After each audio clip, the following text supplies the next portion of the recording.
ចង់ដឹងរបៀបធ្វើឆ្អឹងខ្ចីមាន់លីងអំបិលម្ទេសកុំភ្លេចមើលវីដេអូហ្នឹងឲ្យដល់ចប់ជាដំបូងគឺយើងត្រូវយកឆ្អឹងខ្ចីមាន់ទៅលាងទឹកសិនបន្ទាប់មកយើងយកវាទៅប្រឡាក់គ្រឿងយើងប្រើដូចជាស្ករសប៊ីចេងរ៉ូឌីទឹកស្អ៊ីវហើយនិងម្សៅអំពង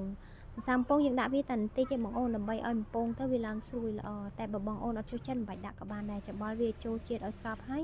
យកវាទៅដាក់អំពងហើយការអំពងក៏យើងអំពងវាឲ្យឡើងស្រួយហើយពណ៌ឡើងពណ៌ក្រហមបែបនេះយើងលើកវាទុកម្ដុំសិន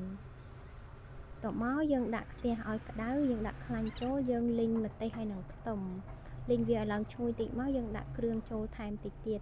គ្រឿងយើងប្រើដូចជាស្ករសប៊ីចេងរ៉ូឌីយើងប្រើវាអត់ច្រើនទេបងអូនដោយសារសាច់យើង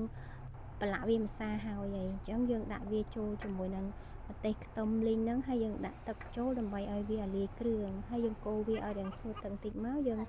ចាក់ឆ្អឹងខ្ចីដែលយើងលីងដែលយើងពងមិញចូលមកយើងលីងវាឲ្យស្ងួតបែបនេះគឺហើយជាការស្រេចហើយបងអូនតែយើងលីងវាឲ្យស្ងួតទឹកបែបនេះបានវាឆ្ងាញ់បងអូនអញ្ចឹងឆ្អឹងខ្ចីមាន់យើងហើយជាការស្រេចហើយបងអូនវិធីធ្វើអត់ពិបាកទេហើយក៏អត់យូរដែរលឿនទេហើយយើងរោយស្លឹកខ្ទឹមចូលបន្តិចឲ្យវាឈ្ងុយល្អអញ្ចឹងបើបងអូនចូលចិត្តបងអូនអាចយកទៅរៀនធ្វើនៅផ្ទះក៏បានបើបងអូនខ្ជិលធ្វើបងអូនអាច